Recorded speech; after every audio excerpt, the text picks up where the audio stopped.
alright, alright.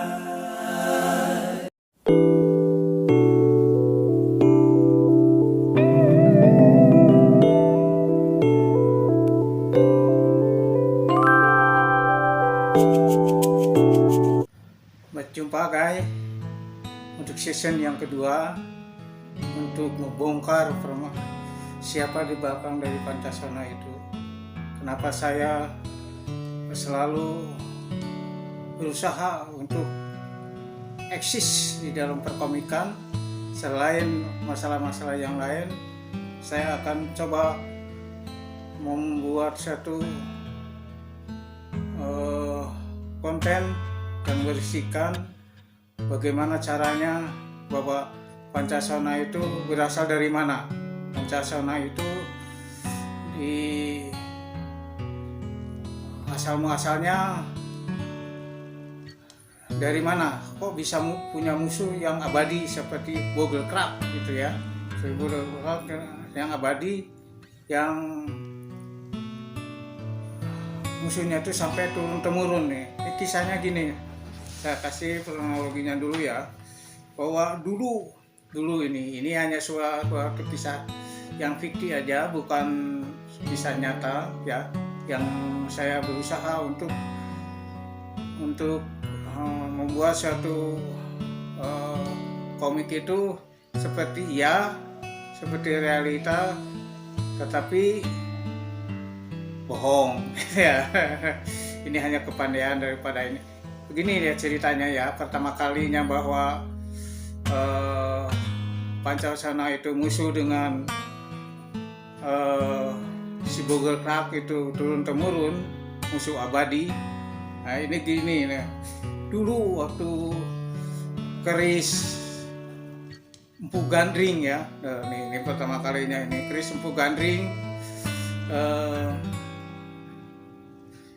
Sebelum terjadinya keris Empu Gandring itu kan Ken Arok itu ya menyuruh ke Empu Gandring untuk membuat suatu keris ya. Nah, keris itu setelah jadi lalu harusnya diberikannya kepada salah satu sahabat ini dalam ceritanya Pancasona aja ya, bukan satu ini hanya apa ya, hanya karangan saja lah. Kalau kenyataan saya hanya mengambil sejarahnya sedikit-sedikit lah agar nampak seperti iya gitu ya. Sahabatnya Ken Arok itu ada 3 orang.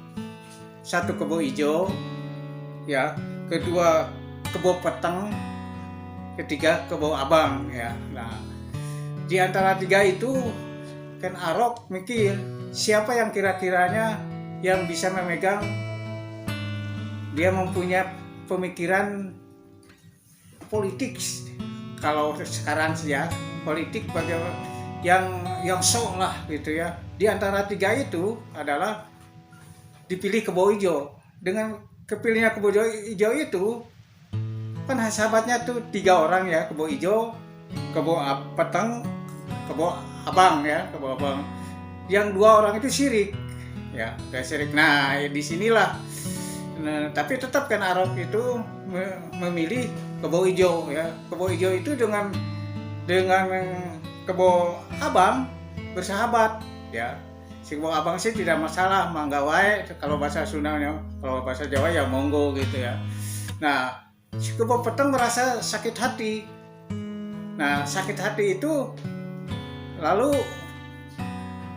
dia mencurahkan sama Kebo Abang, salah tapi penafsirannya, disangkanya Kebo Abang itu ikut mendukung dia, tapi ternyata tidak ya. Nah, hal ini jadi permasalahannya ya. Nah, setelah Ken Arok memberikannya ke Kebo Ijo, si Kebo Peteng punya niat yang kurang baik. Dia ngajak Kebo Abang ya. Kebo Abang itu nggak diajak supaya dia ikut mendukung supaya bisa merebut keris Empu Gandring itu. Bentuknya bagus sekali kata. Menurut zamannya saat itu bahwa keris Empu Gandring memang bagus sih, bentuknya bagus, segalanya bagus gitu ya. Si kebo petang sama kebo hijau itu nggak tahu sih permasalahannya, hanya Ken Arok memberi pinjam ya, mangga mau pakai si kebo hijau ya tertawa ya, hatinya gembira ya karena ingin kerisnya juga bagus, barangnya bagus ya dikasih pinjam ya, namanya juga orang yang selalu kalau ingin menonjolkan diri bahwa saya punya ini. Nah, Ken Arok itu memikirkan itu, dibandingkan kedua orang itu, kebo hijau lebih dominan seperti itu ya. Kemarin yang keinginan Ken Arok itu apa, politik dia ingin memperlihatkan kepada masyarakat bahwa yang punya Sempu Gandring itu kebo hijau. Karena apa? Kebo hijau itu orangnya sombong ya, selalu ingin memamerkan suatu barang apapun ya. Inilah mulai ceritanya Pancasona itu ya. Nah itu keturunan kebo petang itu mengajak join untuk membunuh kebo hijau supaya si kerisnya itu tidak jadi dipegang oleh kebo hijau ya. Tapi ya sejarah tidak bisa dong dirubah oleh komikus sekarang Gena Arifin ya, nggak bisa dong, itu sejarah sudah menentukan bahwa kebo hijau lah yang harus pegangnya ya gitu. Ini saya hanya berusaha untuk bahwa seperti iyalah ceritanya itu. Nah di situ lah pertama kali karena abang tidak mau, si kebo petang itu dendam sama si kebo abang, dendam dia, wah kurang ajar dia membela si kebo hijau. Kalau gitu udahlah saya tidak akan bersahabat, tapi tidak akan, kalau itu mah di depan baik tapi di belakangnya. Dia juga si petang itu main politik juga, si abang dia ingin dendam karena si abang kebo abang itu ya. Nah di antara mereka itu ada klik dendam gitu ya. Si kebo hijau mah terus saja melenggang gitu ya. Nah ini dalam ceritanya di situ melenggang. Nah, si kebo petang itu silsilahnya gini, dia kawin dengan Dia Pitaros. Dia kawin dengan Dia Pitaros, punya anak sampai keturunan terakhir, yaitu keturunan itu dia kawin dengan orang Belanda ya. Kawin dengan orang Belanda ya, orang Belanda sekarang, sampai terakhir dengan nama Bogelkrak. Bogelkrak itu gini, Bogelkrak itu neraka hell, kerak itu keraknya neraka itu ya, artinya dari Bogelkrak itu neraka yang besar ya, jadi neraka yang besar itu. Sedangkan kebo abang kawin dengan adiknya daripada si Pitaros ya. Dia namanya dia Kembang Rasa. Nah ini ya, padahal adik kakak itu ya, adik kakak. Ya masih ada saudara lah gitu ya. Nah disinilah mulai cerita itu, Pancasona itu silsilah keturunannya itu dari kebo abang, sedangkan Bogelkrak itu dari kebo petang ya. Kebo petang. Nah disinilah buat cerita dendam kesumat sampai turun temurun, dari sampai peristiwa Kris Sempu Gandring sampai akhirnya ada satu klik berantem antara kebo petang dan kebo abang ya. Kebo abang karena dia tidak mendukung bahwa kebo hijau itu dibunuh oleh petang, kebo petang ya. Dia tidak suka lah gitu masalah. Nah disinilah mulai bahwa peristiwa itu kan terjadi. Sedangkan si Bogelkrak itu nama aslinya adalah Rusmana Descartes. Sedangkan kebo abang, dari keturunan kebo abang Dia Pitaloka adalah Gilang MP terakhir itu tuh. Cucu yang buyut kan entah nggak raeng sampai terakhir itu zaman sekarang itu adalah dengan nama Gilang MP ya, Gilang MP itu namanya, sedangkan dari Begelkrak aslinya itu adalah Rusman Descartes. Ya begitulah ceritanya. Kalau dari keturunan Kebon Abang itu Pancasona itu aslinya itu Gilang MP. Nah disitulah ya cerita itu. Nah, di Begelkrak itu ada punya keahliannya. Dia keahliannya yaitu sedikit magic ya. Ya kalau sekarang itu bersahabat dengan makhluk halus lah.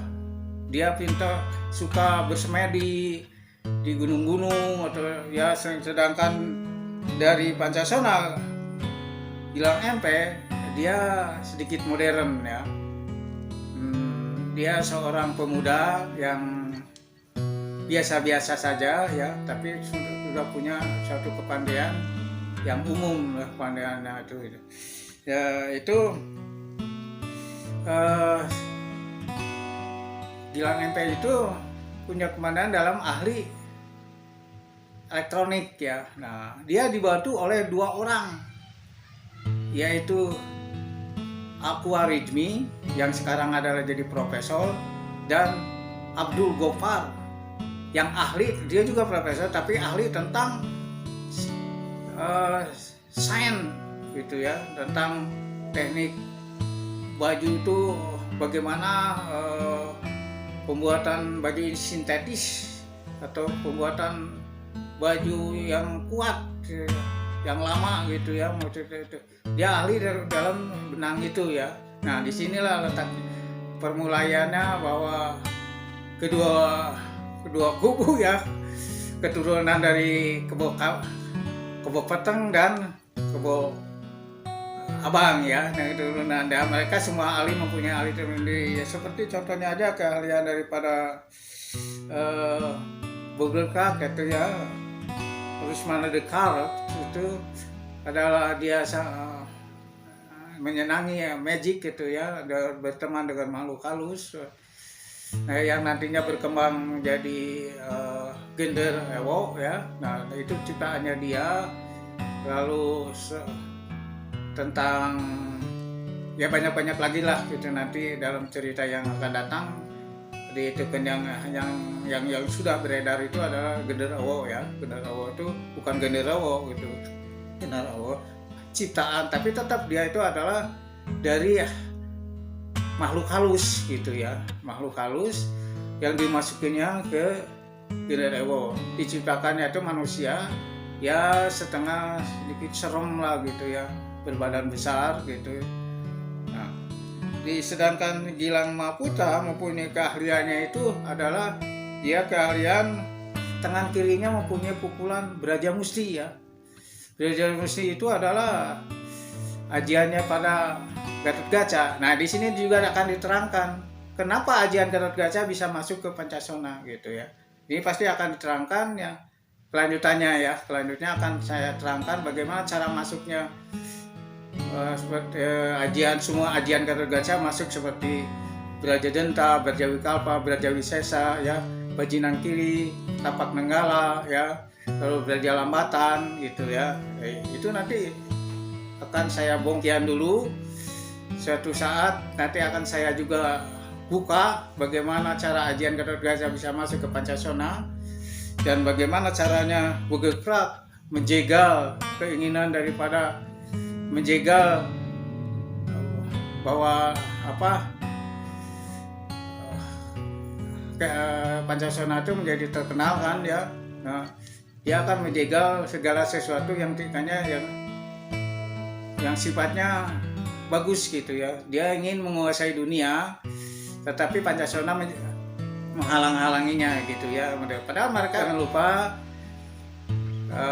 di YouTube kami di like, komen, share dan subscribe ya. Nah, itu mungkin ya agar nampak bahwa YouTube ini bisa berjalan lancar dan cerita daripada Pancasona itu bisa berkembang gitu ya dan Begelkrak gitu ya. Nah, sekian dulu lah. Assalamualaikum warahmatullahi wabarakatuh. Waalaikumsalam. Wah, nungguin ya.